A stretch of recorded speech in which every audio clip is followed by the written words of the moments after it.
homem para fazer a sua vontade. Deus criou o homem à sua imagem e semelhança, e que o homem recebeu uma missão de Deus, que é dominar sobre a terra, sujeitar essa terra para Deus, trazendo de volta o reino de Deus aqui na terra.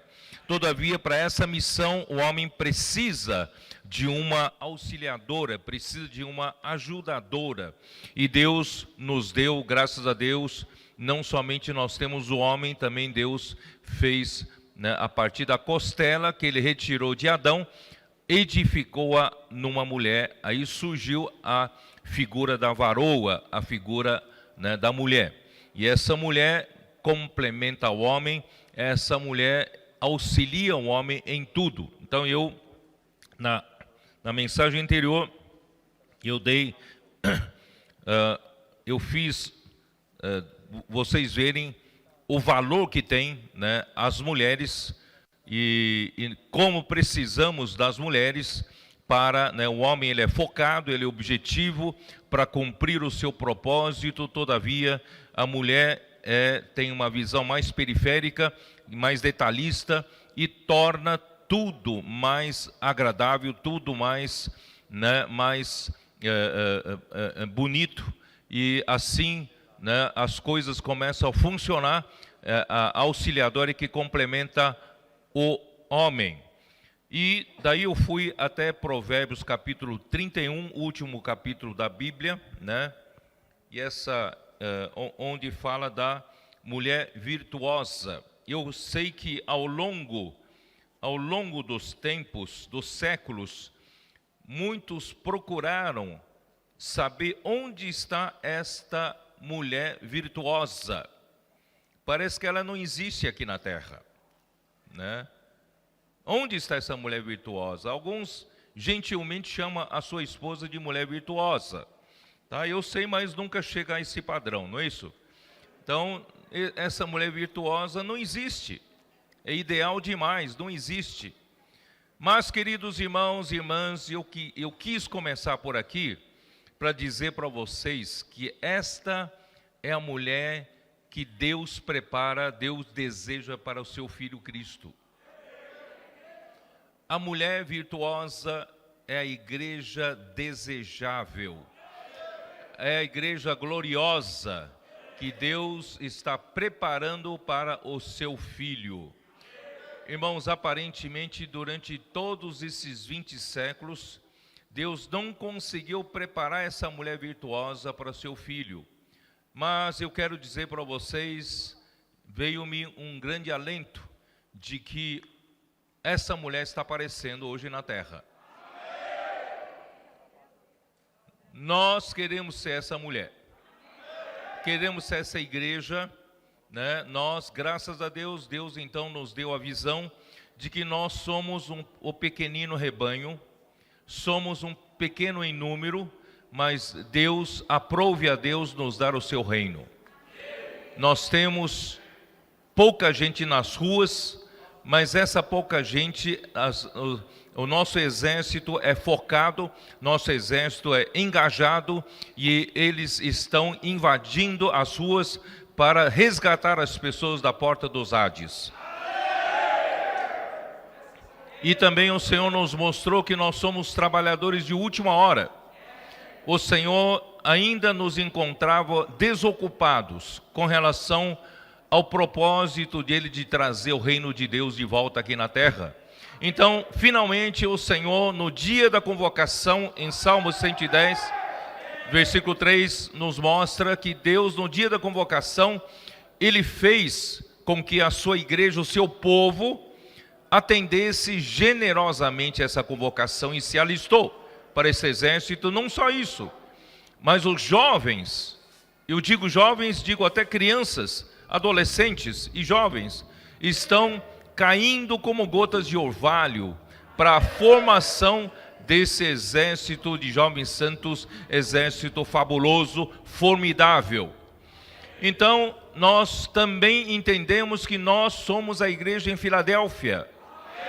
Depois de tantos anos de degradação, dos anos que o Senhor tentou restaurar a sua igreja, o fio prateado ao longo dos 20 séculos da história da igreja, Deus nunca permitiu interromper, e finalmente chegou a nossa época, no século 21, e o Senhor tem aqui, pouco a pouco, essa igreja em Filadélfia em formação e consolidação.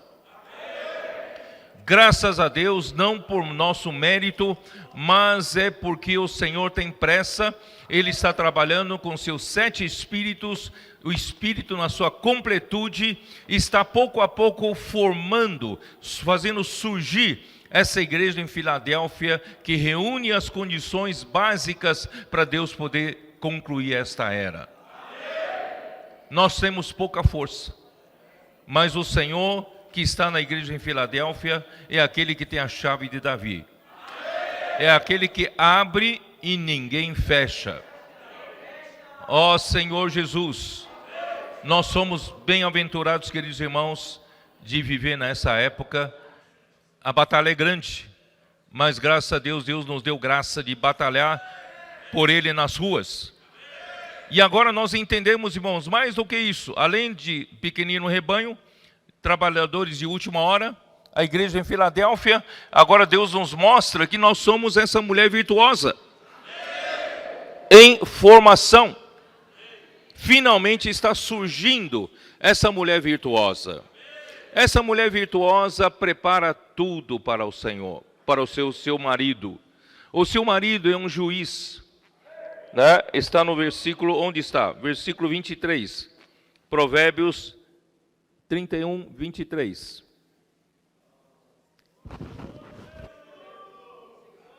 Seu marido é estimado entre os juízes, quando se assenta com os anciãos da terra.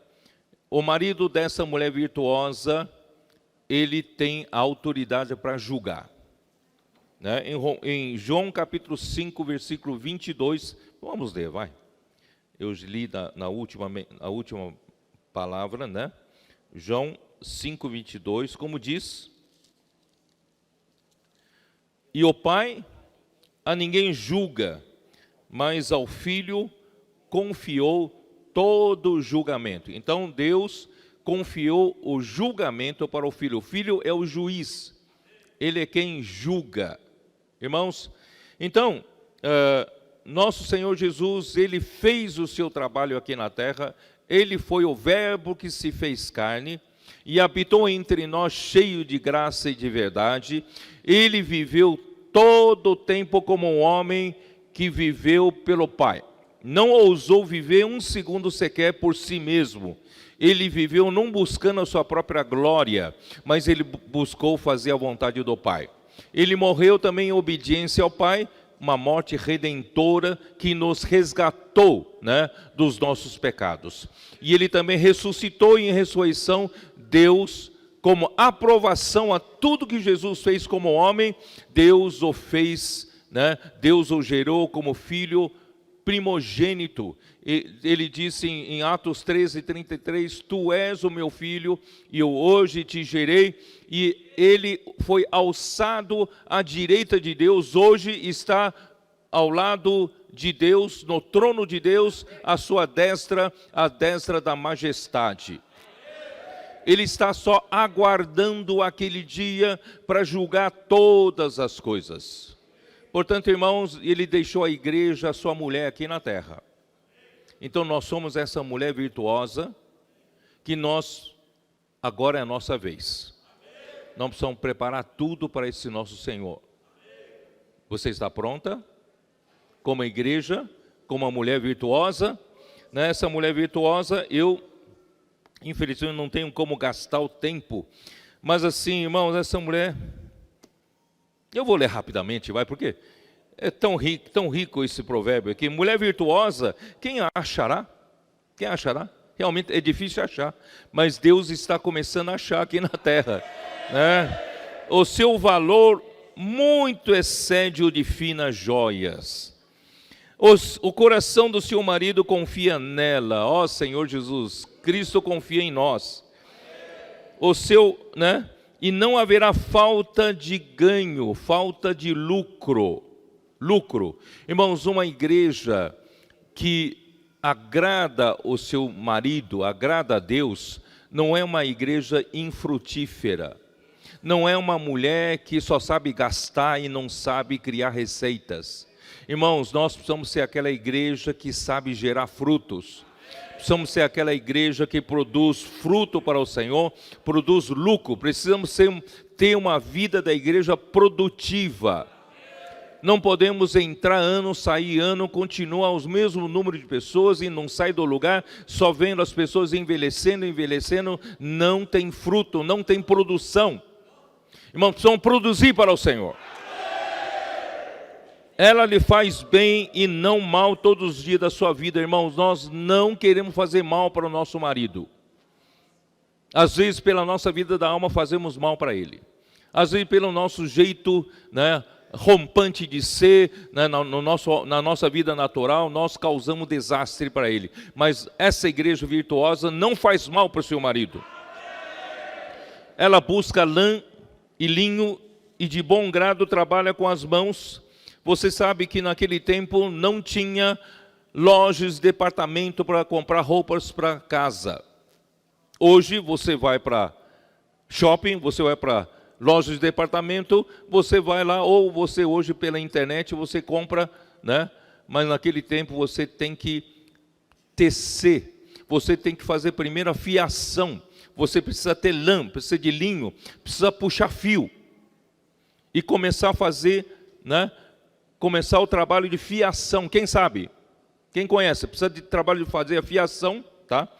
Tanto é que aqui em frente no versículo 19 fala assim: estende as mãos ao fuso, mãos que pegam na roca. Quem sabe o que é roca? Quem sabe o que é roca? Vocês já viram essa? É uma roda de madeira com um pedal que gira e a mulher vai juntando os fios, sejam fios de algodão, fios de lã, fios de linho, vocês sabem? E vai enrolando, colocando no rolo o fio. Isso é a fiação, fazendo a fiação. Isso quando se tem uma máquina já mais moderna com uma roda. Mas antigamente era numa vara. E na ponta da vara é como se enrola novelo, certo? A fiação. É com esse fio que faz o tecido. Nós temos trama e urdidura, vocês sabem, Vamos tecendo fio a fio, um fio na horizontal, um fio na vertical, um fio na horizontal, um fio na vertical, e assim surge o tecido. Então, a mulher virtuosa precisa trabalhar a partir de fios. Precisa fazer fios, precisa fazer lã, precisa fazer linho, ainda precisa tecer para poder produzir roupa, para os seus filhos não passarem frio, para agasalhar no inverno, para ter cobertor no inverno. Irmãos, a igreja tem que pensar em tudo. Pensar nos seus filhos, pensar nos irmãos novos convertidos, pensar nas pessoas que nós pregamos, precisamos sair na rua para pregar o evangelho, gerar nenês. Precisamos trazer para a rede de cuidado, precisa ter berçário, precisa cuidar. Você está pronto para fazer isso? Vamos ser uma igreja produtiva, que é a mulher virtuosa, tá? Ó Senhor Jesus. E ainda à noite, e já se levanta, versículo 15, e dá mantimento à sua casa. Ela não é preguiçosa, ela é diligente. Ela não fica esperando no gabinete, no gabinete do escritório, fica esperando, não. Ela vai trabalhar. Ela vai à rua buscar pessoas, resgatar pessoas, vai buscar alimento de longe como um navio mercante, Então, irmãos, essa é a mulher diligente, essa é a igreja do Senhor, irmãos, agora na era do Apocalipse. E ainda abre mão ao aflito e ainda a estende ao necessitado. Ela cuida das pessoas necessitadas, das pessoas como Jesus disse em Mateus 5, não é isso? Ele veio aqui na terra, viu as multidões que as multidões estavam todas aflitas e exaustas como ovelhas sem pastor. Ele então veio aqui na terra e curou todos das suas doenças e enfermidades. Irmão, essa é a mulher virtuosa que se preocupa com as pessoas que estão nas ruas. Se preocupa com as pessoas que estão em depressão, se preocupa com as pessoas que estão no meio de uma enrascada, do desespero da vida. Irmão, nós precisamos salvar essas pessoas. Essa é a mulher que acode os necessitados. Ó Senhor Jesus. Bom, eu acho que eu falei o suficiente, não tenho tempo de falar tudo, mas vocês sabem o que eu estou falando. Só para terminar, né, versículo 28, a força e a dignidade são os seus vestidos, e quanto ao dia de amanhã, não tem preocupações, porque ela já trabalhou para o dia de amanhã. Fala com sabedoria, e a instrução da bondade está na sua língua. Atende ao bom andamento da sua casa, e não come o pão da preguiça. Vamos levantar nossa cadeira, nosso sofá, nossa cama. Está terminando a pandemia, vamos sair. Muitas mulheres procedem virtuosamente, muitas igrejas, muitos grupos, mas tu a todas sobrepujas. A igreja em Filadélfia, essa mulher virtuosa sobrepuja a todas. Enganosa é a graça e vã a formosura. Não estamos nos referindo à mulher bonita, à mulher formosa, mas à mulher produtiva, a mulher útil para concluir o plano de Deus aqui na terra, fazendo a sua vontade. Mas a mulher que teme ao Senhor, essa será louvada. Dai-lhe do fruto das suas mãos, e de público louvarão as suas obras. Um dia o Senhor vai louvar essa igreja de público. Você quer fazer parte dela? Eu quero fazer parte da mulher virtuosa da igreja. Amém? Tá bom, então vamos para as 9 bem-aventuranças. Vamos? Mateus 5.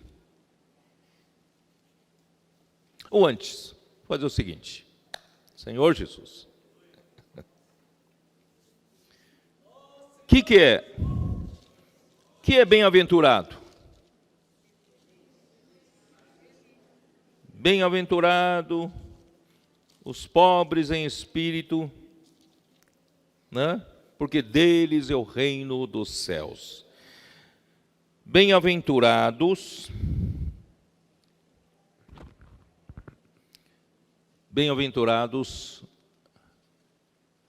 é feliz. Feliz. Todo ser humano corre atrás da felicidade. É ou não é? Corre e nunca acha. O homem até hoje está buscando felicidade, correndo atrás de felicidade. Os filósofos discutem que é a felicidade. Já estão começando a tatear, estão começando a descobrir alguma coisa. Descobriram que a felicidade não está em você ganhar na loteria, ganhar na promoção, né, ganhar no sorteio, ganhar, mas eles já começaram a descobrir que a felicidade está no dar. E Deus é o mais feliz de todos, porque Ele é o doador universal. Ele dá a nós tudo que necessitamos para viver. Ele dá o ar que respiramos, dá a água que bebemos para sobreviver. Ele nos alimenta, não é isso? Ele nos dá tudo. E, acima de tudo, o maior amor de Deus, Ele nos deu o seu próprio Filho. Deus é feliz. E eu diria até que Deus é a própria felicidade. Você quer a felicidade? Tem que ir até Deus. Por isso que a igreja, como a realidade do reino dos céus, ela é feliz quando ela é transportada para o céu. se ela permanecer no plano da terra, ela não encontra felicidade. A felicidade não está aqui nesse plano. A felicidade está onde Deus está. A felicidade está no céu. E a igreja é algo celestial. Embora vivamos na terra, a nossa natureza é celestial. Vocês estão entendendo? Então, que é a verdadeira felicidade, irmãos, é o próprio Deus. Só Deus pode dar essa felicidade. Portanto, irmãos, as 9 bem-aventuranças são para nos transportar, como a igreja do Senhor, transportar-nos da terra para o céu. Essa é a nossa natureza, tá? Senhor Jesus, Provérbios 8,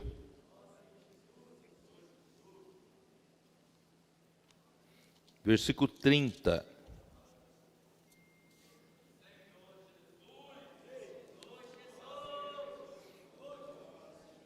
Eu vou pegar King James atualizada. Bom, primeiro eu vou ler aqui na nossa versão aqui. Então, eu estava com ele e era seu arquiteto dia após dia, e eu era as suas delícias, folgando perante ele em todo o tempo. Eu vou ler na versão King James atualizada, que diz assim: então, eu estava com ele e cooperei em tudo como seu arquiteto, dia após dia, tenho sido o seu prazer, sempre me sentindo muito feliz a seu lado. A felicidade é próprio Deus. Quando você estiver ao lado de Deus, ao lado de Cristo, você terá prazer, você terá a verdadeira felicidade. Por isso eu digo sempre para o amigo que na eternidade futura não vai ter mar, não vai ter peixe para ele pescar. Porque ele não precisará mais desse tipo de prazer. Deus será o seu prazer. Deus será a verdadeira felicidade. Hoje, como homem aqui na terra, nós precisamos de várias descontrações, precisamos de entretenimentos, para nos dar um pouco de refrigério, um pouco de descanso, um pouco de alegria. Mas, irmãos, um dia, quando nós nos chegarmos naquele dia, estarmos com Deus, irmãos, não haverá mais necessidade, porque Deus é a própria felicidade. Então, bem-aventurado é aquele que está no reino dos céus. Quem é transportado para os céus, onde Deus está, você é feliz. Por isso eu lembrei aqui, quando estava orando, me lembrei de 1 Pedro capítulo 1. Quando Pedro fala das nossas provações para a salvação da nossa alma, porque hoje ainda é necessário passarmos por algumas tribulações para que o Senhor possa produzir um ouro verdadeiro, que o irmão André falou na conferência. O Senhor quer aumentar o valor da nossa fé, Ele quer tornar mais pura a nossa fé, purificando esse minério de ferro, tornando cada vez mais puro. Quanto mais puro é o minério de ferro, mais valioso é. Então, nós precisamos todos passarmos por essa provação, não tem jeito. Aí, de repente, ele fala assim no versículo 7, para que uma vez confirmado o valor da vossa fé, muito mais preciosa do que o ouro perecível, mesmo apurado por fogo, redunde em louvor, glória e honra na revelação de Jesus Cristo. Não é maravilhoso? Quando o Senhor voltar, Ele vai nos dar louvor, glória e honra. Mas de repente aparece um versículo 8 que parece que não se encaixa com nada. Aqui diz assim: a quem não havendo visto a mais. O nosso Senhor nós não vemos, mas nós amamos. Nosso Deus, no qual não vendo agora, mas crendo, é pela fé. crendo, exultais com alegria indizível e cheia de glória. Irmãos, essa alegria é indizível, inefável. Você não consegue nem dizer para o seu vizinho que alegria é essa, porque essa alegria é a alegria que Deus nos dá, só o Senhor pode nos dar. Por isso que o Senhor falou para os seus discípulos, né? A minha alegria eu vos dou, não a alegria deste mundo, para que a vossa alegria seja completa. Irmãos, essa alegria é indizível, não dá para explicar, ela é cheia de glória. Nós costumávamos cantar um hino que dizia assim: alegria inefável, cheia de glória, cheia de glória, cheia de glória, oh alegria inefável, dela nem metade podemos falar. Não é assim? Essa é a felicidade. Essa é a verdadeira felicidade. Porque nós não somos deste mundo. Nós somos lá de cima. João 8, como Jesus disse, João 8. Eu li isso também já. João 8, versículo 23. E prosseguiu: vós sois cá de baixo, eu sou lá de cima. Vós sois desse mundo, eu desse mundo não sou. O rei do reino dos céus não é desse mundo, embora ele veio nesse mundo, viveu aqui na terra por mais de 30 anos para cumprir a vontade de Deus. Aí chega em João 17, que ele fala, versículo 16: eles não são do mundo, como também eu não sou. Versículo 15: eu não peço que os tires do mundo, e sim que os guardes do mal. Irmãos, nós não somos desse mundo, como nosso Senhor Jesus não é. O reino, a realidade do reino dos céus, que é a igreja, não é desse mundo, porque o rei do reino dos céus não é desse mundo. Mas nós estamos nesse mundo. Nós vivemos nesse mundo. E o Senhor fala por Pai: eu não o peça que os tires do mundo, porque o Senhor precisa de nós aqui no mundo. Não sei se vocês entenderam. Nós não somos do mundo, mas é necessário nós estarmos aqui no mundo. Para quê? Para fazer a vontade do Pai, para pregar o Evangelho, para edificar a igreja. Para isso, irmãos, o Senhor nos deu esse corpo. Enquanto esse corpo durar, enquanto viver esse corpo, a minha missão aqui na terra é fazer a vontade de Deus, por meio desse corpo. Então, eu vivo nesse mundo por meio desse corpo. Vocês estão entendendo? Mas é tolice achar, então, enquanto eu vivo nesse corpo, nesse mundo, eu devo satisfazer esse corpo. Isto é, eu vou viver para ganhar muito dinheiro, eu vou viver para ter máximo de conforto possível, máximo de segurança financeira para minha família, eu vou viver, investindo esse meu corpo nesse mundo. Não. Na verdade, eu não vim para, não sei como explicar, eu não sou desse mundo. Bom, vamos lá. Como é que o homem foi criado? Gênesis capítulo 2, versículo 7. Abre a sua Bíblia. Vai. Gênesis 2, 7. Então formou o Senhor Deus ao homem do pó da terra, e lhe soprou nas narinas o fôlego de vida, e o homem passou a ser alma vivente. Então, primeira coisa que Deus fez com um material existente na terra, que é o próprio pó da terra, Deus fez do pó da terra o nosso corpo.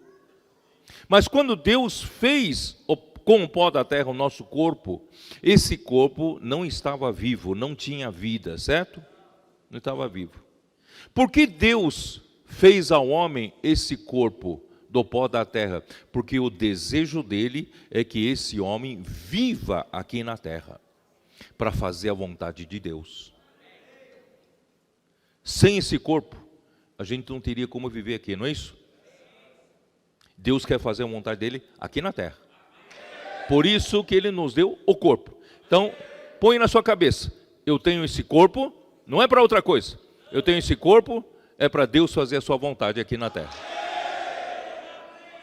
Mas eu mesmo, pela criação de Deus, eu não sou desse corpo, não sou desse mundo. A criação do homem é pelo sopro do Deus eterno. Deus então soprou nas narinas, né, desse homem, e o homem viveu, passou a ser alma vivente.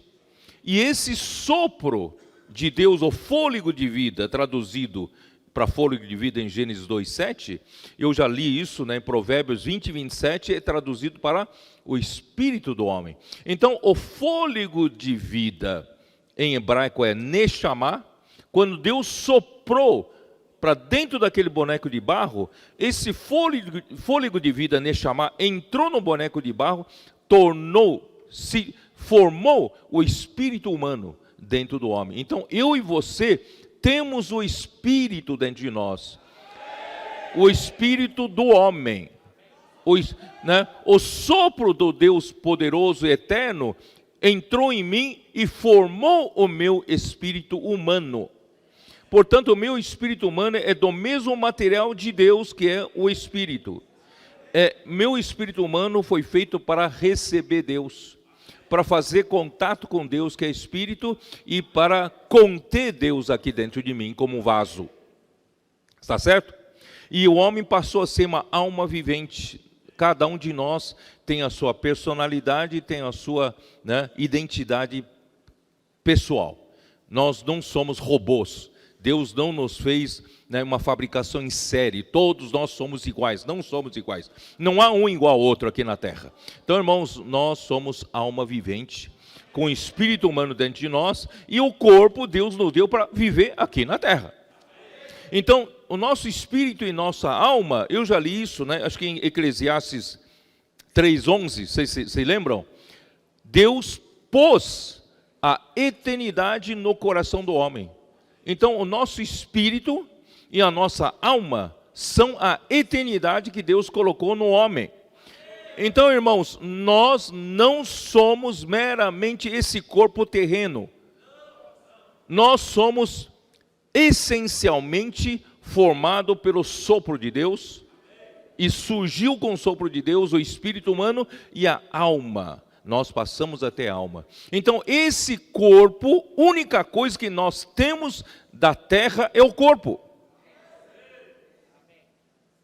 Vocês têm que entender isso. Única ligação que você tem com essa terra é o seu corpo. Um dia, quando o seu corpo morrer, você não terá mais nenhuma conexão com essa terra. Por isso, não viva para as coisas dessa terra. Colossenses 3:1, buscai as coisas lá do alto. Pensai nas coisas lá do alto.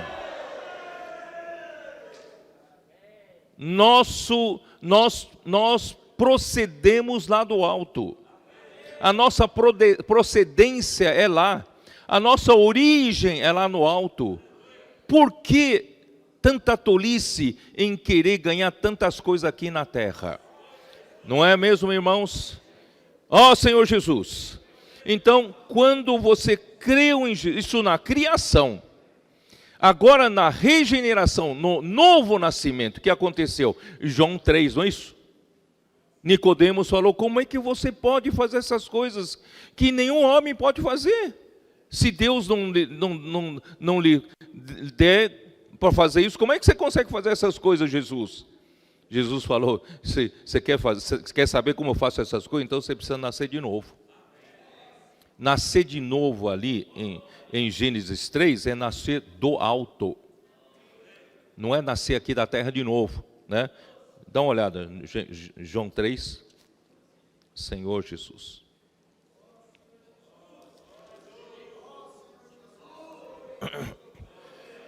Versículo 3, né? A isto respondeu Jesus, em verdade te digo que se alguém não nascer de novo, essa palavra novo aqui é do alto, do céu, de Deus, de cima.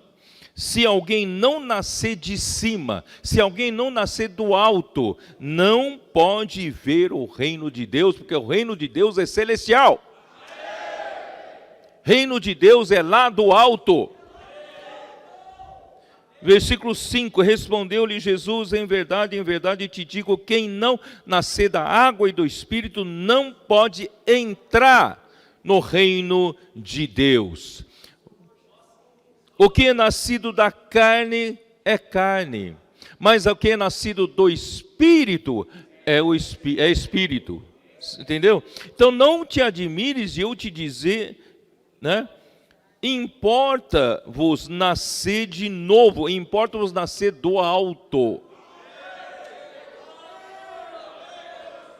Aí o vento sopra para onde quer, você não sabe de onde ele vem, não sabe para onde ele vai, assim é todo o que é nascido do Espírito. Então nós passamos, irmãos, com o novo nascimento, com a regeneração do Espírito, nós passamos, ou deveríamos a viver assim, não mais viver pela nossa mente daqui da terra, nosso pensamento, na vaidade dos nossos pensamentos. Nós deveremos, sabe, depois da nossa regeneração, nós deveríamos já estar vivendo pelo Espírito, não pela nossa mente lógica. Nós ainda vivemos muito pela nossa mente lógica. O Senhor precisa nos salvar disso. Por isso que em 1 Pedro capítulo 1, todas aquelas tribulações visam nos salvar, né, de viver pelo nosso homem natural. Então, irmãos, nós somos duplamente do céu. Na criação fomos criados pelo fôlego de Deus, sopro de Deus. E na regeneração, nós nascemos do Espírito. Nós nascemos do alto. Nós não somos daqui da terra. Por isso, irmãos, as 9 bem-aventuranças demonstram, manifestam a nossa natureza celestial. A igreja é de natureza celestial. A igreja não é uma organização humana religiosa aqui na terra. A igreja é de natureza celestial.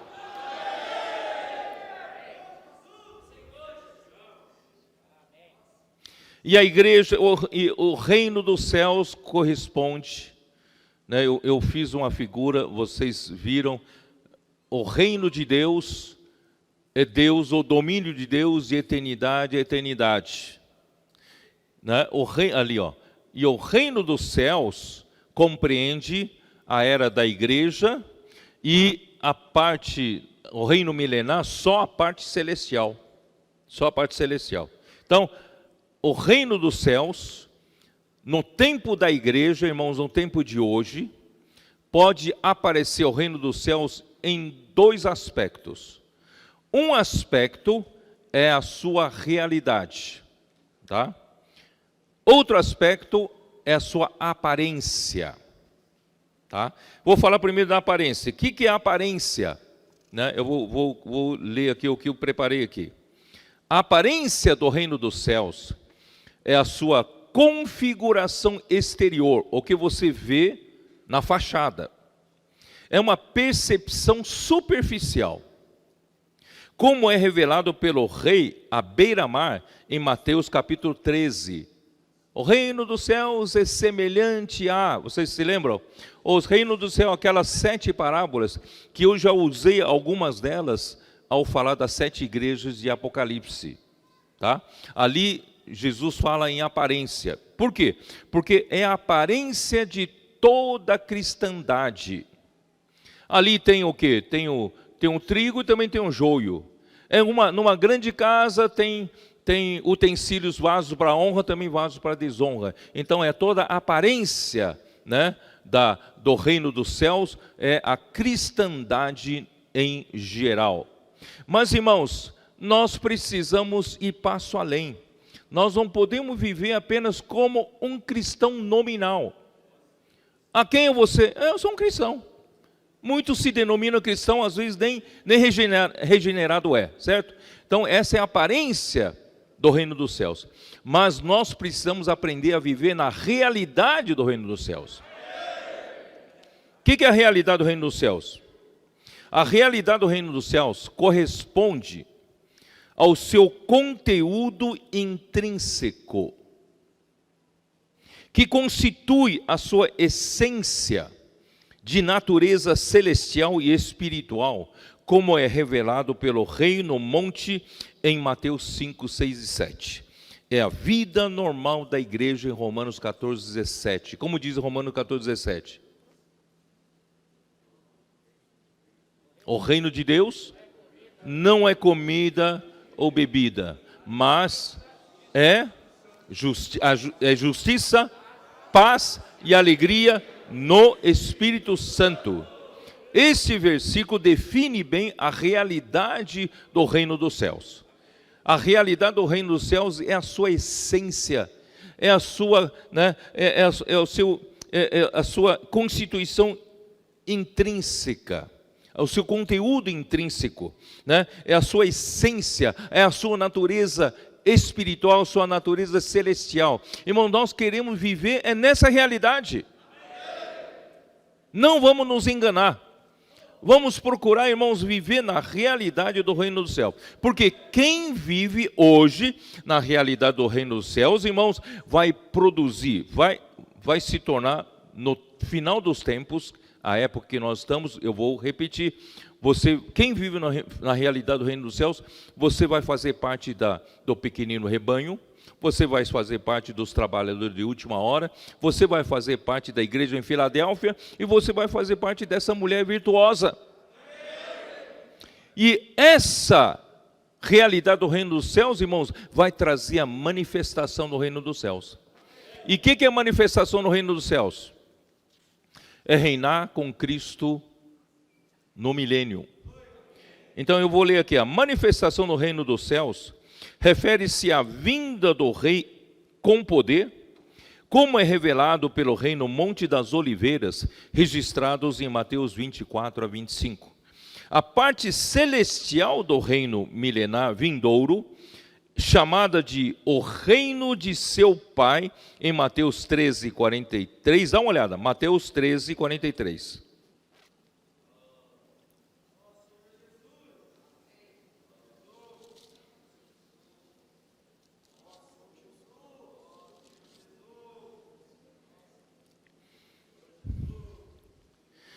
Então, os justos resplandecerão como o sol no reino de seu Pai. Quem tem ouvidos para ouvir, ouça. Então, esse reino do seu Pai, irmãos, é a parte celestial do reino milenar, tá?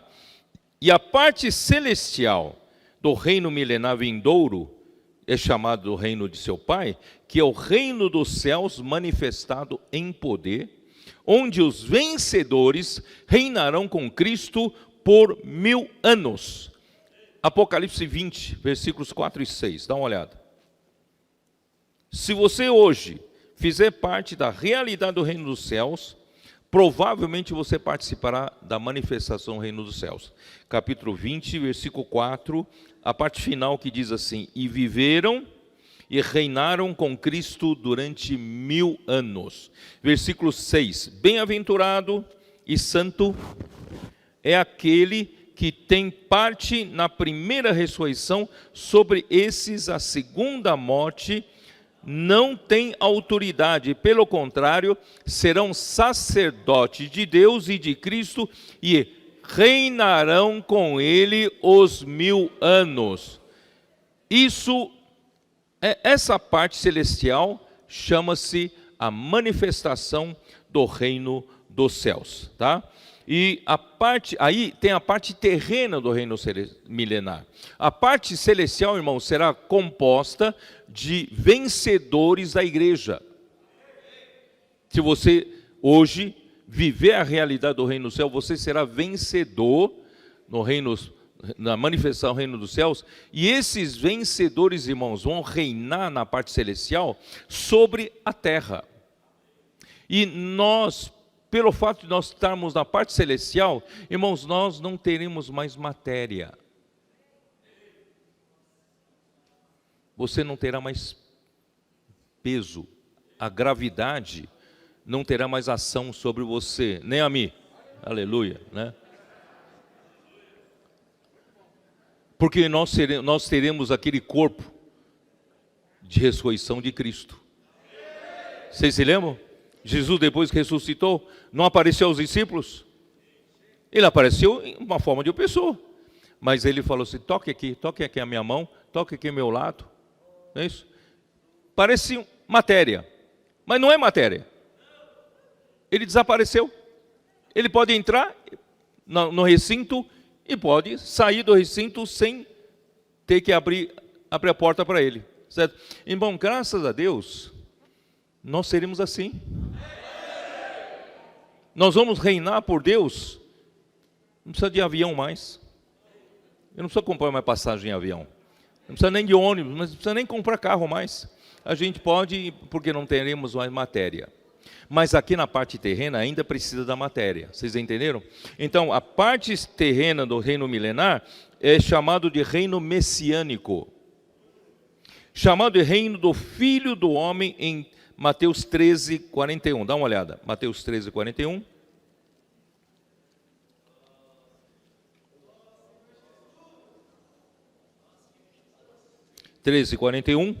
Mandará o Filho do Homem os seus anjos e ajuntarão do seu reino todos os escândalos e os que praticam iniquidade e os lançarão na fornalha acesa, ali haverá choro e ranger de dentes. Esse Filho do Homem, né, ajuntará no seu reino. Então o reino do Filho, tá, é a parte terrena.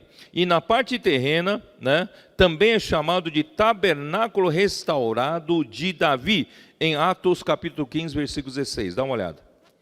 Atos 15, 16.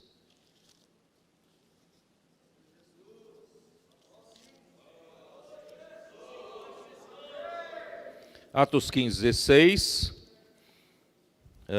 que diz assim: cumpridas estas coisas, voltarei e reedificarei o tabernáculo caído de Davi, levantando-o de suas ruínas, restaurá-lo-ei. É a parte terrena, né, onde os remanescentes de Israel, no final dos tempos, eles vão reconhecer que Jesus Cristo era o Messias.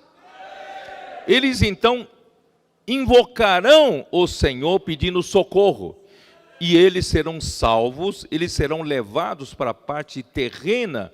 Por isso que é chamado de reino messiânico, na parte terrena do reino milenar, para ajudar as nações a adorar ao Senhor. Isso está em Zacarias 8, dá uma olhada, Zacarias 8.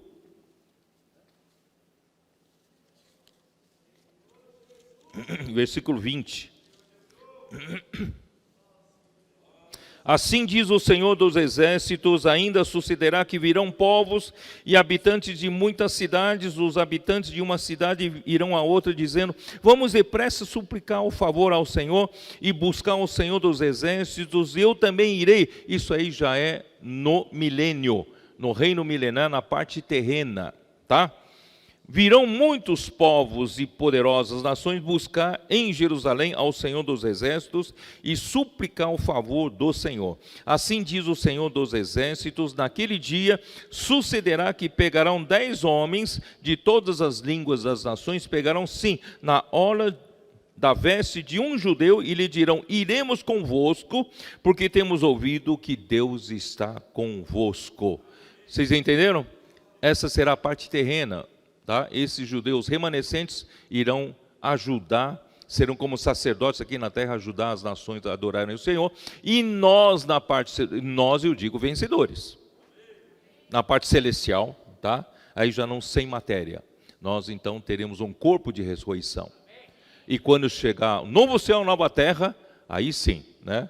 Aí os não vencedores também amadurecerão e farão parte da esposa do Cordeiro de Cristo, e nós vamos viver unidos ao Senhor para todos sempre, na eternidade futura, novo céu, nova terra, nova Jerusalém, e é uma eternidade sem fim. Não é maravilhoso? Então vamos ver bem-aventurança? Vocês entenderam o que eu quis dizer até agora, né? Nós não somos dessa terra. Mateus 5. Eu também quero dizer para vocês, irmãos, essas 9 bem-aventuranças, na verdade, não é meramente doutrina para nós. É o que o Senhor já vem fazendo.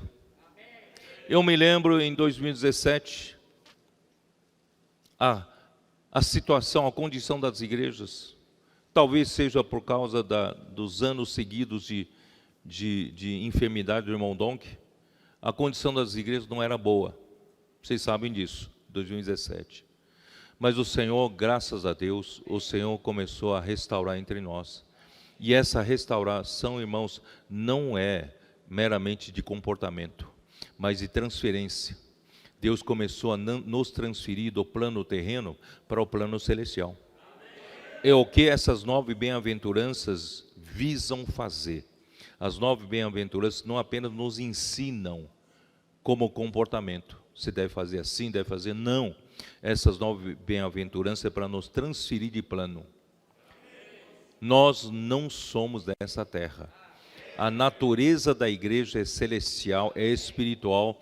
Portanto, vamos viver a nossa realidade dessa natureza celestial. E as bem-aventuranças nos levam lá. Então, nós precisamos aprender a viver pela natureza celestial, mas com o corpo na terra. Os pés no chão. Vocês entendem? Essa é a dificuldade. De um lado, a gente tem a natureza celestial, mas, por outro lado, ainda vivemos aqui na terra. Tá? Então, vamos lá. A igreja é composta por pessoas criadas pelo sopro divino, já falei, Gênesis 2:7, regenerados do alto pelo segundo sopro, pelo Espírito Santo. Isso eu não li ainda, né? Está em Atos 20, dá uma olhada, Atos 20, 21 e 22. Atos 20 não, João 20, perdão. João 20. Versículo 19. Ao cair da tarde daquele dia, o primeiro da semana, trancadas as portas da casa onde estavam os discípulos, com medo dos judeus, veio Jesus, pôs-se no meio, disse-lhes: paz seja convosco. Ué, como é que Jesus entrou? Hein? Todas as portas da casa estavam trancadas? Como é que Jesus entrou? Ele tinha um corpo não mais material, um corpo de ressurreição, tá? E dizendo isto, lhes mostrou as mãos e o lado. Alegraram-se, portanto, os discípulos ao verem o Senhor. Disse-lhes, pois, Jesus outra vez: paz seja convosco. Assim como o Pai me enviou, eu também vos envio. Irmãos, é importante a gente, como igreja, ser enviada, né? E havendo dito isto, soprou sobre eles, disse-lhes: recebei o Espírito Santo. Ele soprou. Recebei o Espírito Santo. O homem já foi criado pelo sopro de Deus. Mas a regeneração nossa também veio pelo segundo sopro de Deus. O segundo sopro de Jesus nos fez nascer do Espírito. Então nós somos seres totalmente celestiais, tá? Então nós vivemos aqui na terra só por meio do corpo formado do pó da terra. Portanto, irmãos, não despreze esse corpo. De um lado você é espiritual, de natureza espiritual, natureza celestial, né? Você foi formado pelo fôlego da vida e você foi regenerado pelo sopro do Espírito Santo. Mas esse corpo é importante, porque sem esse corpo Deus não tem quem faça a sua vontade na terra. Por isso, em Romanos 12, 1 fala: apresentei os vossos corpos como por sacrifício vivo, santo e agradável a Deus, como o vosso serviço mais racional. Porque sem corpo, sem o seu corpo, Deus não consegue trabalhar aqui na terra. Se o seu corpo não for para a rua e contatar as pessoas, orar pelas pessoas, quem que vai? Como é que Deus vai alcançar aquelas pessoas? Então, irmãos, nós temos esse corpo, é justamente fazer trabalho de Deus aqui na terra. Mas tem que lembrar que nós não somos essa terra.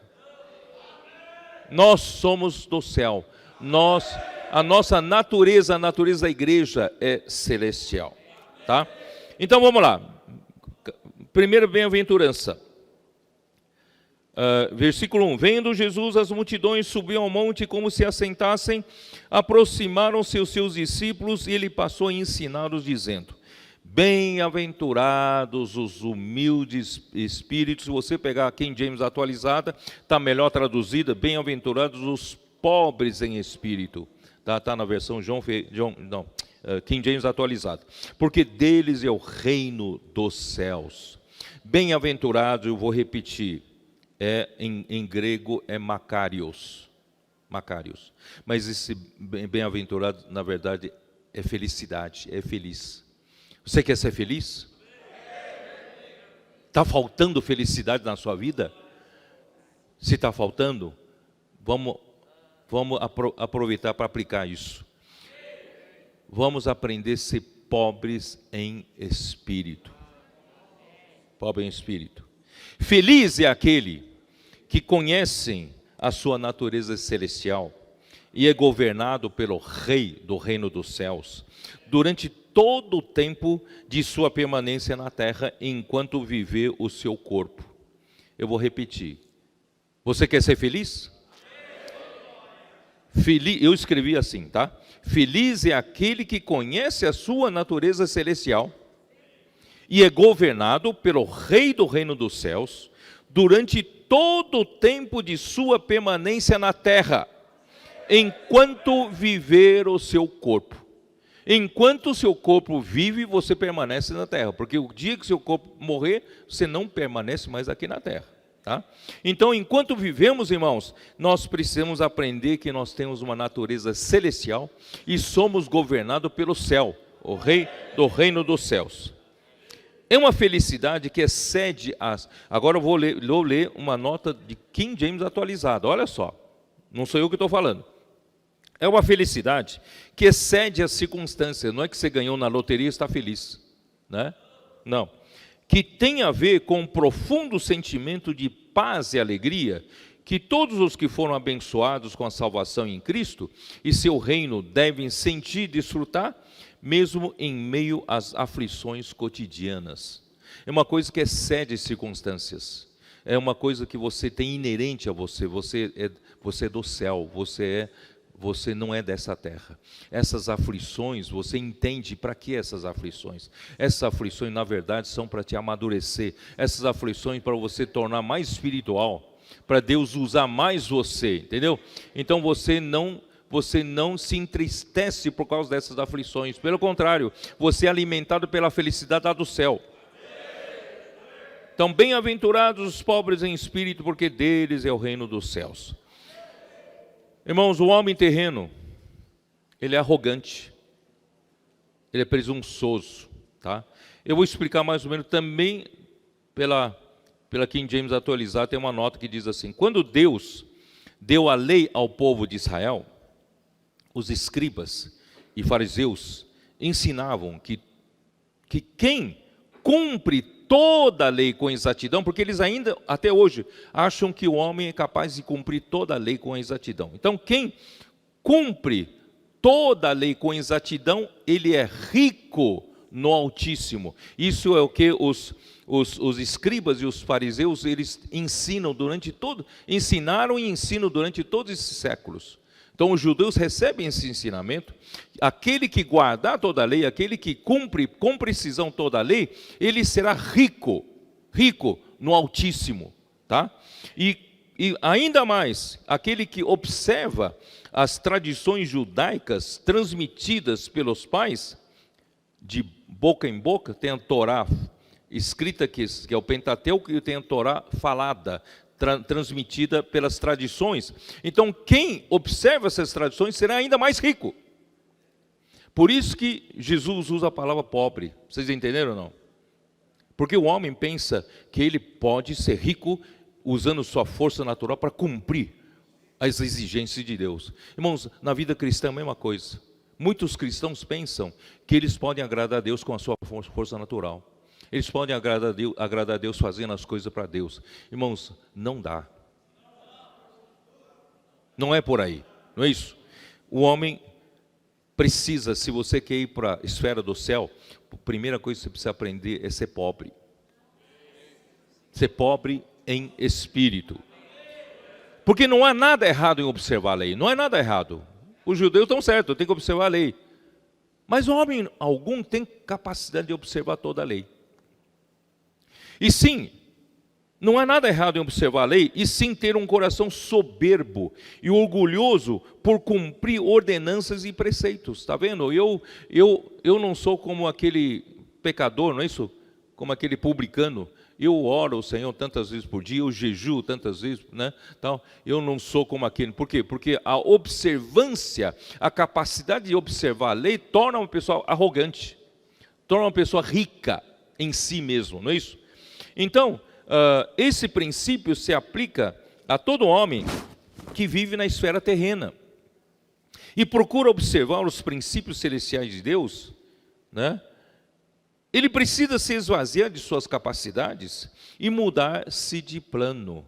Não tem como você fazer as coisas da esfera celestial se você não mudar de plano. Você precisa mudar de plano para o plano celestial. Então, ser pobres em espírito, irmãos, é esvaziar-nos de todos os nossos recursos naturais, terrenos, para os céus governarem as nossas ações do nosso viver. Deixa os céus governarem as suas ações. O espírito aqui se refere ao nosso espírito humano, pobres em espírito, espírito humano.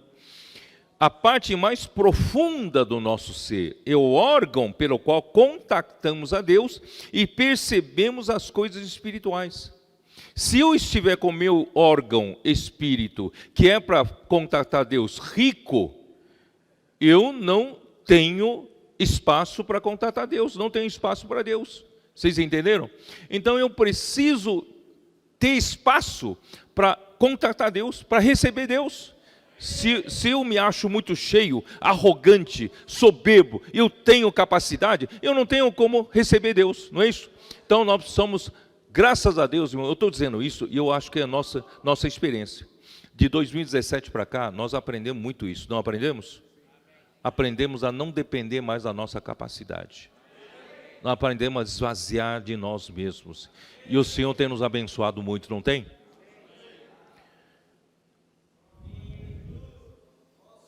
Precisamos ser pobres, esvaziados, descarregados.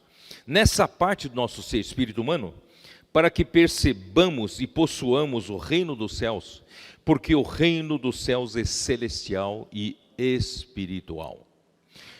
Porque deles são o reino dos céus. Porque se você viver uma vida governada por Deus aqui na terra, você vai ser vencedor na manifestação do reino dos céus. Portanto, irmãos, quem vive esvaziado de si mesmo, de suas capacidades, e depender do contato com Deus para viver, o céu governando você, você será um vencedor. Versículo 4. Bem-aventurados os que choram, é isso, né? Porque serão consolados. Irmão, chorar, é claro, primeiramente chorar pela situação do mundo desconectado com Deus. Por isso que nós gastamos um tempo para falar sobre conexão e desconexão. Cristo é o centro conector de todas as coisas que Deus criou, não é isso? Só que com a rebelião de Satanás, a criação foi desconectada e Deus recriou aqui na terra durante 6 dias, mas com a queda do homem em Gênesis 3, o homem e toda a criação na terra também foram desconectados com Deus. Então, a situação do mundo desconectado de Deus, irmãos, desde a rebelião de Satanás e a queda do homem, né, é para chorar, porque é onde impera o pecado, a morte, corrupção e desordem. Isso você vê nas ruas, não vê? Vocês comportadores que têm contato todos os dias com as pessoas nas ruas, você percebe como as pessoas estão despedaçadas. As pessoas estão vivendo em angústia, em desespero. Caem em prantos quando você fala, posso orar por você? Não poucas pessoas. Irmãos, por quê? Porque estão desesperadas. É para chorar, é para chorar. Romanos 3.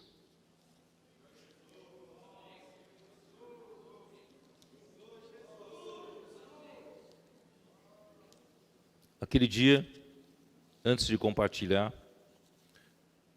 eu estava orando ao Senhor, Senhor, me abre o seu coração, o que o Senhor está sentindo?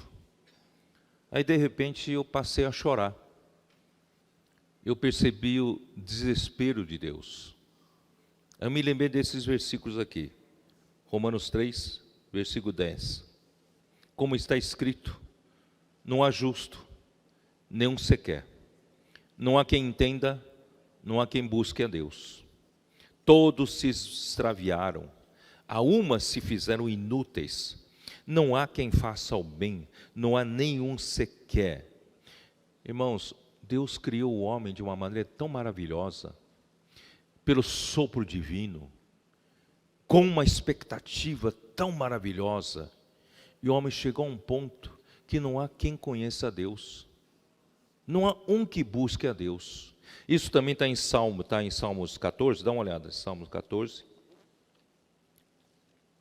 Ó Senhor Jesus. Irmão, isso é para chorar, né? Salmo 14, versículo 1. Diz o insensato no seu coração, não há Deus. Corrompem-se e praticam abominação. Já não há quem faça o bem. Do céu olha o Senhor, pensa no desespero do coração de Deus. Do céu olha o Senhor para os filhos dos homens, para ver se há quem entenda. Ele está procurando se há quem entenda. Porque Ele criou o homem, porque Ele criou esse universo. Para ver quem entenda, né? Se há quem busque a Deus. Todos se extraviaram e juntamente se corromperam. Não há quem faça o bem, não há nem um sequer. Por isso que o Senhor, quando veio aqui na terra, em Mateus 9, dá uma olhada, Mateus 9.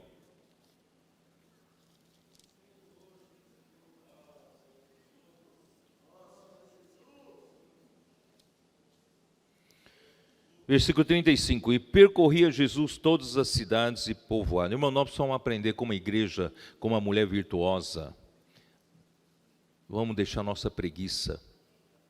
Porque Jesus não veio aqui ficar num gabinete, numa sala, num ar-condicionado, para ensinar num seminário. O Senhor Jesus, Ele veio percorrer todas as cidades e aldeias, povoados. Às vezes nós, confortavelmente instalados como irmãos responsáveis de tal igreja, a gente tem um escritório com ar-condicionado, a gente não quer sair mais de lá. Irmão, está na hora da gente aprender a ir para a rua.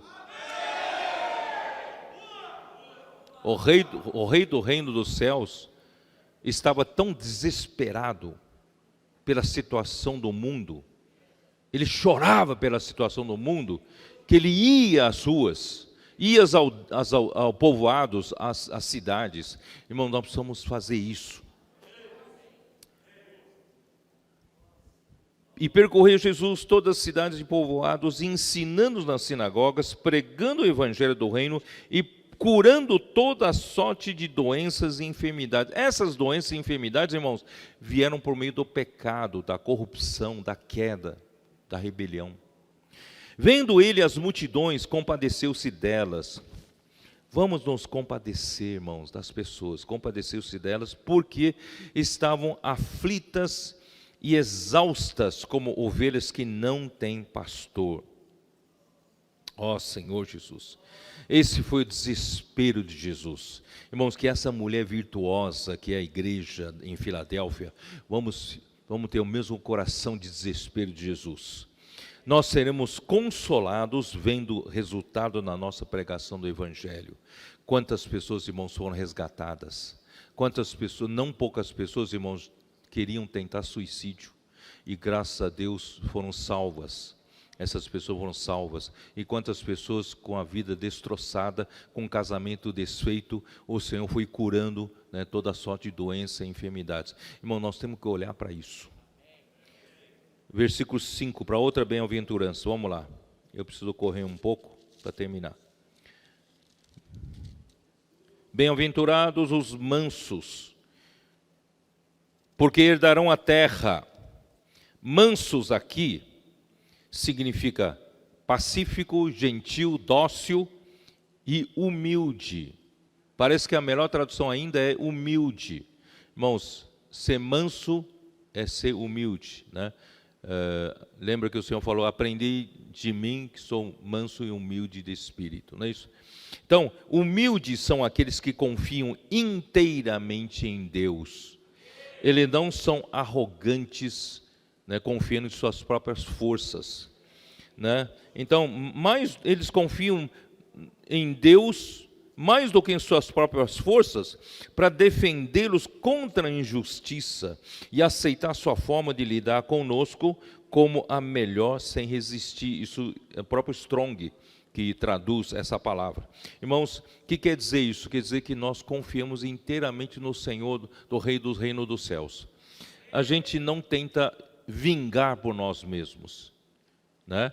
Se alguém nos comete alguma injustiça conosco, nos faz sofrer por causa disso, não nos defendemos. Não vamos contra essas pessoas com raiva, não. Nós somos mansos, somos humildes, porque nós sabemos que tem um rei controlando tudo. Deixa o rei, né, lidar conosco da melhor maneira. Ele sabe lidar conosco, não é isso? Se não tivermos um coração correto de amor pelas pessoas na pregação do Evangelho, irmãos, qualquer entrave, qualquer problema poderá nos fazer mudar de humor, ficamos tristes, chateados, né? Ou nos bloquear. Aí para a comportagem, né? É ou não é? Por isso que eu venho repetindo para os colportores. A colportagem não é para ganhar dinheiro. Se você pensa em ganhar dinheiro, você não vai fazer fluir a colportagem. A colportagem é por amor às pessoas. A colportagem é por amor ao Senhor. Primeiramente, o Senhor perguntou a Pedro, amas-me mais do que esses outros? Por amor ao Senhor é que nós amamos o que o Senhor ama, que são as pessoas. Por isso, irmãos, essa é a verdadeira origem da colportagem, é salvar as pessoas, tirar as pessoas, né, da miséria e pregar o Evangelho do Reino por meio dos livros, né?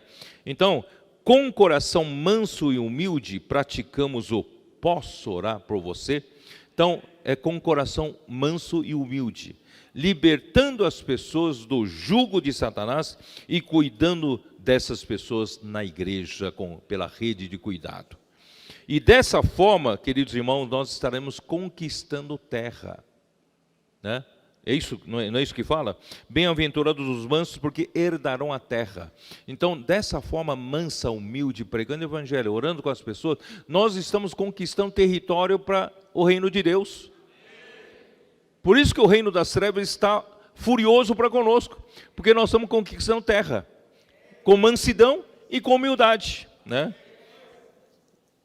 Vamos lá para o versículo 6. Bem-aventurados os que têm fome e sede de justiça, porque serão fartos. Aleluia!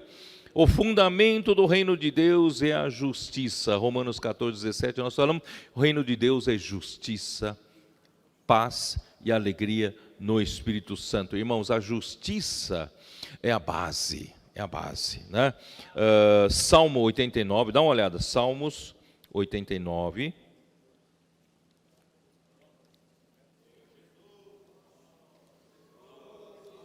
89, versículo 14, que diz assim: justiça e direito são o fundamento do teu trono, graça e verdade te precedem. Então, o fundamento do trono de Deus, ou a fundação do trono de Deus, irmãos, é a justiça e o direito. É a fundação mais sólida e firme que existe nesse universo. A justiça, irmãos, é sólida.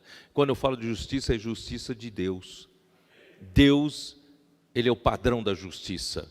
A justiça é fazer o que é correto na relação sua com as outras pessoas e com Deus.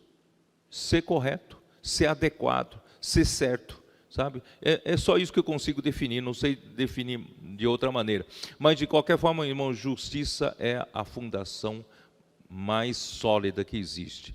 Se você quer construir uma boa casa, contrate um bom engenheiro que saiba fazer claro, não exagere também, mas que faça um bom cálculo para você ter uma casa bem fundada, com fundamentos sólidos.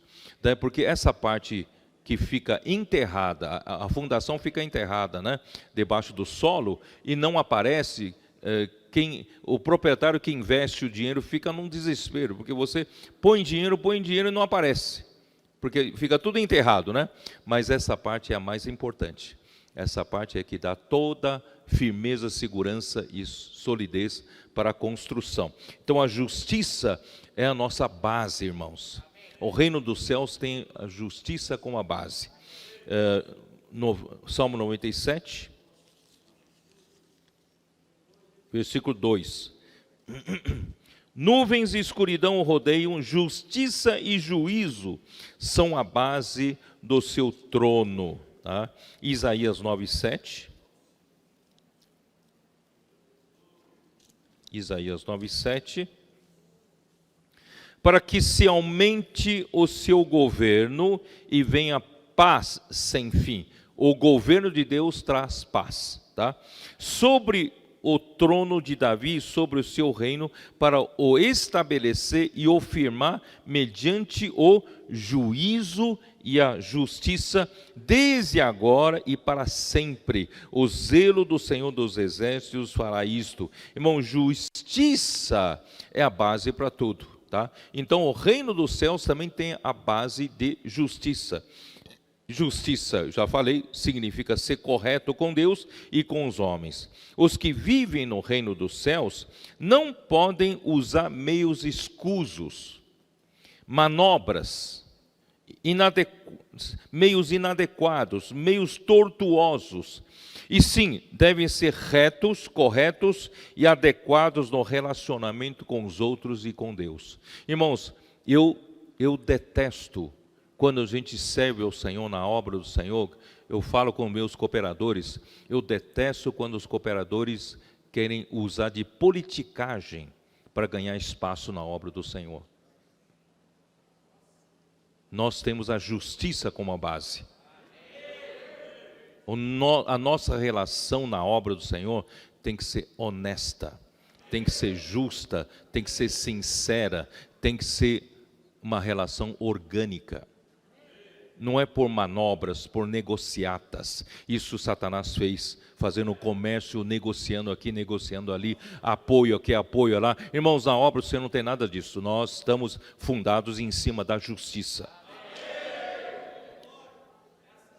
E o fruto da justiça é paz, né? Hebreus 12:11, não vou ler. E o resultado é alegria. Quando se tem a justiça, se tem paz. Quando tem paz, nós temos alegria, tá? Vamos para mais uma bem-aventurança, versículo 7. Versículo 7. Vocês estão percebendo que nós estamos sendo transferidos para o céu? Não é meramente doutrina, não. Estamos sendo transferidos, tá? Versículo 7. Onde está? Bem-aventurados os misericordiosos, porque alcançarão misericórdia. Aleluia! Ser justo é dar a alguém o que ele merece. Ao passo que ser misericordioso é dar a alguém que ele não merece. Isso é ser misericordioso, né? Para o reino dos céus, precisamos não somente ser justos, mas também misericordiosos. A misericórdia triunfa sobre o juízo, está em Tiago 2. Dá uma olhada em Tiago 2.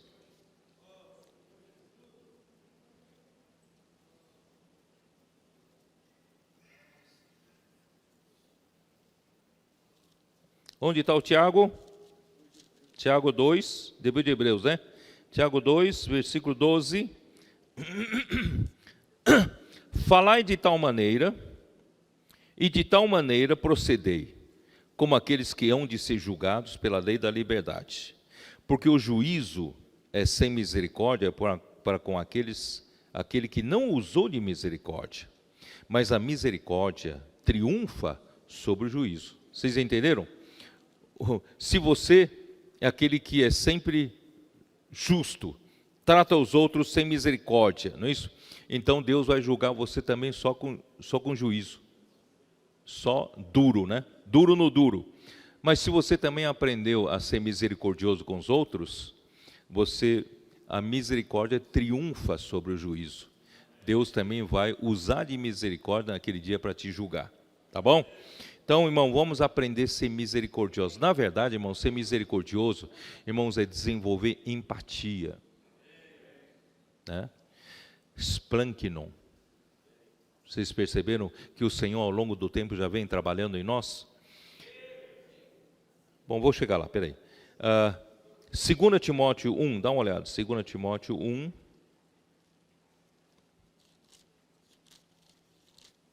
Versículo 16.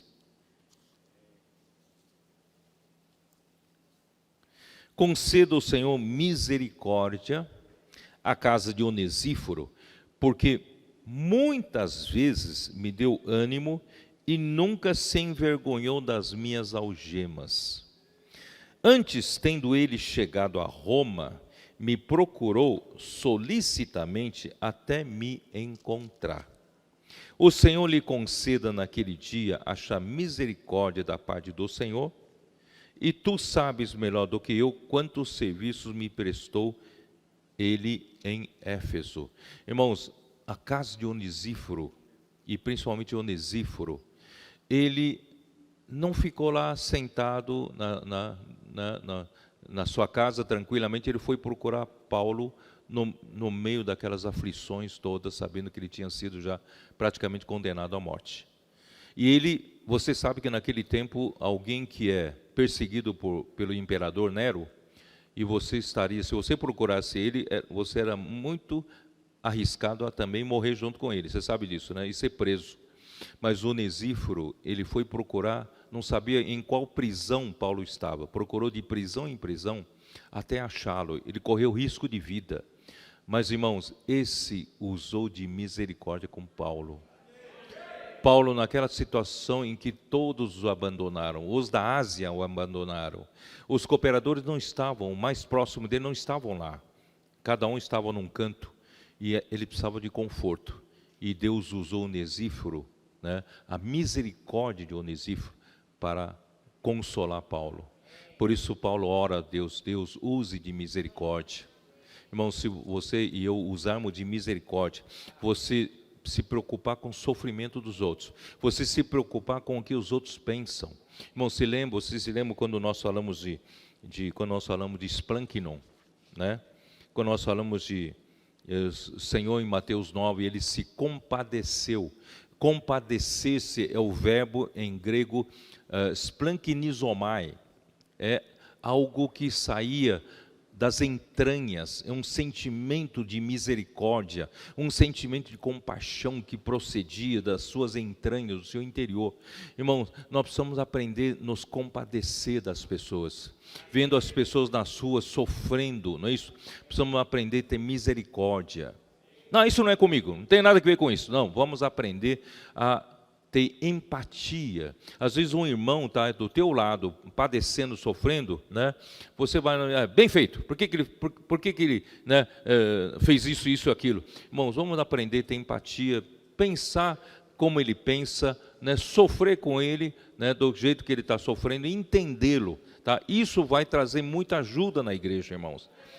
Ó Senhor Jesus, em Colossenses 3, dá uma olhada, Colossenses 3. Eu gosto muito de Colossenses 3.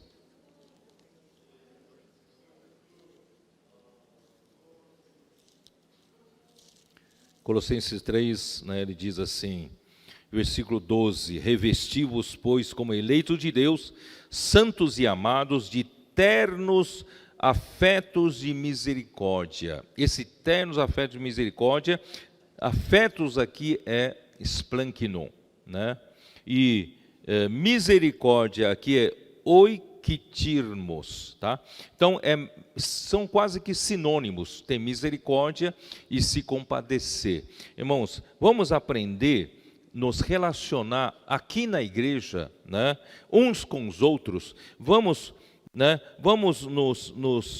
nos armar, nos encher de bondade, de humildade, de mansidão, de longanimidade, e vamos aprender a suportar-nos uns aos outros, perdoai-vos mutuamente. Se nós temos alguma mágoa com alguém, alguma raiz de mágoa que está brotando e matando você, irmãos, vamos aprender a perdoar. O perdão liberta e o perdão libera você, né? Perdoai-vos mutuamente se alguém tenha motivo de queixa contra outrem. Assim como o Senhor vos perdoou, assim também perdoai vós. Acima de tudo isto, porém, esteja o amor, né? E que é o vínculo da perfeição. Ó Senhor Jesus, irmãos, vamos pela misericórdia chegar até o amor e até, né, a perfeição, e seja a paz de Cristo o árbitro em vosso coração, a qual também fosse chamados em um só corpo, e sede agradecidos. Ó Senhor Jesus, vamos lá, onde estou? Vamos para o versículo 8, vamos lá. Vamos terminar aqui, né? Mateus 5:8, como diz: bem-aventurados os limpos de coração, porque verão a Deus. E eu gosto mais da tradução de puros. Bem-aventurados os puros de coração, porque verão a Deus.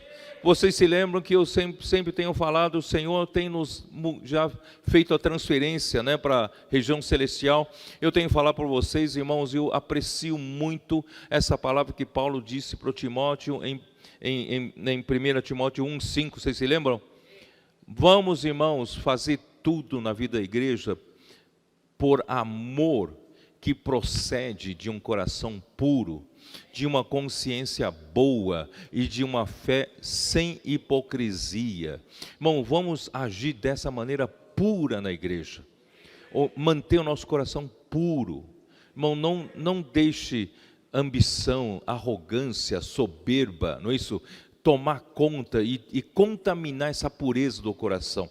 Nós precisamos manter nosso coração puro. Vocês se lembram em 2 Coríntios 11, versículo 3? Vamos lá ver, né? 2 Coríntios 11, 3, como diz? Quando Paulo fala da Eva, né? Mas receio que assim como a serpente enganou a Eva com a sua astúcia, assim também seja corrompida a vossa mente e se aparte da simplicidade e pureza devidas a Cristo. Irmãos, nós precisamos ter um coração puro e simples para com o Senhor. Na última reunião, na última palavra que eu dei em Campinas, eu mostrei para os irmãos quando o anjo veio a Maria e disse para ela não se assustar, porque, né, o Altíssimo a visitará, e ela então terá um filho, sem ter tido relação com nenhum homem, não é isso? E que a sombra do Altíssimo a cobriria. Então, irmãos, imagina só, se você for essa virgem, essa mulher, você vai começar a indagar: nossa, as minhas amigas, como é que elas vão pensar? Quem vai acreditar que um anjo me visitou? E vão dizer que eu pequei, vão dizer que eu cometi algum pecado, não é isso? Quem que vai acreditar? Mas a Maria foi simples. Seja feita assim como disseste com tua serva. Irmãos, vamos ser simples. Tudo que vem do Senhor, sim, amém. Tudo que vem do Senhor, seja simples e puro. Receba com pureza, receba com simplicidade. E 2 Coríntios capítulo 2, né? Capítulo 1, 2 Coríntios capítulo 1, versículo 12, temos lido também. Porque a nossa glória é esta, o testemunho da nossa consciência, de com algumas versões, eu gosto mais dessa tradução, diz assim, com simplicidade, não santidade aqui, com simplicidade e sinceridade de Deus, não com sabedoria humana, mas na graça divina, temos vivido no mundo, mais especialmente para convosco. Irmãos, nós temos que viver aqui na terra, não com sabedoria humana, porque nós não somos mais dessa terra, nós somos lá do céu. Então, nós devemos viver, irmão, lá do céu. Quem vive no céu, a relação com Deus, irmãos, é simplicidade. A relação com Deus é sinceridade. Não tem politicagem, não tem ambição, não tem orgulho, não é isso? Ali tudo é simples. Vamos aprender a ser simples. Então, esses que são puros, irmãos, vão ser também vão participar das bodas do Cordeiro. Apocalipse 19, dá uma olhada. Apocalipse 19. Versículo 7, alegremo-nos, exultemos e demos-lhe a glória, porque são chegadas as bodas do Cordeiro, cuja esposa si mesma se ataviou, pois lhe foi dado vestir-se de linho finíssimo, o quê? Resplandecente e puro. Irmãos, a veste refere-se à conduta, ao nosso viver. Nós temos um corpo para viver aqui na terra, mas o nosso ser está no céu. Então, o que nós vivemos aqui na terra manifesta a nossa origem no céu. Por isso que o nosso viver também é resplandecente e puro. Porque o linho finíssimo são os atos de justiça dos santos. E se você tiver essa veste pura, resplandecente, irmãos, você vai participar das bodas do Cordeiro, que só os vencedores participarão. Isso no final dos tempos. E você também fará parte do exército que vai, na última guerra de Armagedon, derrotar Anticristo, seus seguidores, aqui no capítulo 19 ainda de Apocalipse, versículo 14. E seguiam-no os exércitos que há no céu, montando cavalos brancos com vestiduras de linho finíssimo, branco e puro. Bem-aventurados os puros, né? Os puros de coração, porque verão a Deus. Eles verão a Deus, né, nas bodas do Cordeiro, também, né, no exército de Anticristo. E vamos para mais uma bem-aventurança que eu preciso terminar. Mateus 5. Senhor Jesus. Bem-aventurados os pacificadores, porque serão chamados filhos de Deus. Irmão, Satanás, ele é o que instiga a rebelião. Ele é o que provoca inimizade, provoca intrigas. Lá eu não vou ler, se você tiver tempo em casa, Daniel 8, 23 e Daniel 11, 21, anotem, né? 8, 23 e 11, 21, você vai ver qual é a característica principal de anticristo que virá. O anticristo, ele será o homem de intrigas. Ele será especialista em intrigas. Ele tomará o reino com intrigas. Irmãos, na vida da igreja, o que mais prejudica são pessoas que causam intrigas, são pessoas que causam inimizade, são pessoas que propagam fofocas, propagam palavras que cria inimizade entre os irmãos. Irmãos, nós não somos desse tipo. A nossa natureza é celestial. Nós somos pacificadores, né? Provérbio 24:8 também você vai ler, aquele que cuida em fazer o mal, é mestre de intrigas, né, lhe chamarão. Então nós não somos mestres de intrigas, nós somos pacificadores. Hebreus 12:14, vale a pena ler, vamos ler, Hebreus 12:14,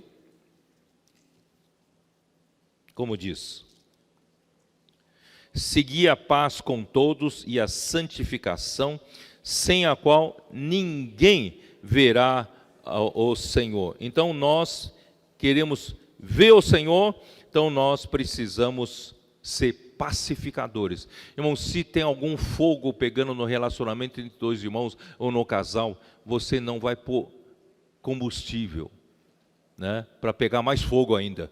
Você precisa ser um pacificador, tá?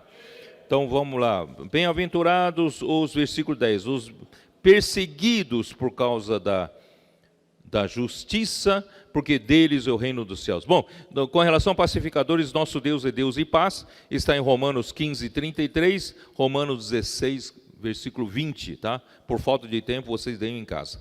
E os perseguidos por causa da justiça, e deles é o reino dos céus, a justiça, irmãos, e o direito são fundamentos do trono de Deus. Já li isso para vocês, em Salmo 89:14 e 97:2.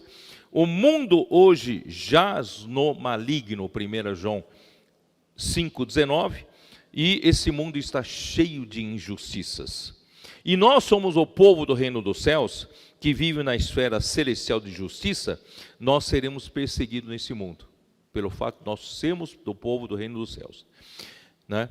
E bem-aventurado, versículo 12 e 13, já terminando da última bem-aventurança, versículos 11 e 12. Bem-aventurados sois quando por minha causa vos injuriarem, vos perseguirem, e mentindo disserem todo mal contra vós. Regozijai-vos e exultai, porque é grande o vosso galardão nos céus, pois assim perseguiram aos profetas que viveram antes de vós. A perseguição, irmãos, agora nessa bem-aventurança, é por causa de Cristo, por causa do nosso Rei do reino dos céus. Isso quer dizer o quê? Você tem que enxergar que existe uma luta de dois reinos. E nós estamos no fogo cruzado, nós estamos lutando do lado do reino dos céus, né? E a nossa luta é contra o império das trevas, Colossenses 1:13, vocês se lembram disso, né? Então a nossa luta é contra os principados e potestades, contra os dominadores, Efésios capítulo 6, versículos 11 e 12, contra os dominadores desse mundo tenebroso, contra as forças espirituais do mal nas regiões celestes. Então a nossa luta, né, nós devemos lutar, essa luta, permanecendo na esfera celestial. Não queira lutar contra o nosso inimigo, que não é sangue nem carne, na esfera terrena. Nós vamos estar lutando contra o crocodilo, o jacaré, no pântano, que é o terreno dele. Nós não somos daqui, nós somos do céu, né? Então devemos sair do plano terreno, da esfera do sangue e carne. O objetivo, irmãos, é fazer da vida da igreja em Filadélfia, o quartel-general celestial dessa guerra de reinos. Assim, introduzimos o reino de Deus na terra. Irmão, preparei um monte de versículo e vou ler talvez na outra mensagem. Então, irmãos, nós estamos em Sião. Sião é o nosso quartel-general para essa luta, essa guerra. Satanás declarou guerra contra nós, nós também declaramos guerra contra ele. E a nossa luta é a partir do Monte Sião, da fortaleza de Sião, para defender o reino e trazer o reino de Deus de volta aqui na terra. Mas nós não lutamos com carne e sangue, não lutamos na esfera terrena, nós precisamos ir para a esfera celestial. Vamos reaver o reino de Deus aqui de volta. A nossa luta, irmãos, a nossa arma é pregar evangelho. Nós vamos pregar mais evangelho ainda, mais colportores nas ruas, mais jovens, no Avança Jovem, mais mulheres sendo cuidadas nas conectadas, mais adolescentes e crianças também participando de orar pelas pessoas, mais pessoas, contatos trazidos para a rede de cuidado, e mais pessoas indo nas ruas, né, na Comportagem por Hora ou por oportunidade, pregando o Evangelho, irmãos, resgatando as pessoas para Deus. Irmãos, isso é que nos faz vencer essa guerra. Deus abençoe vocês e faça de nós essa mulher virtuosa, não preguiçosa, e vai fazer a tarefa para trazer o nosso rei juiz de volta aqui na terra. Amém.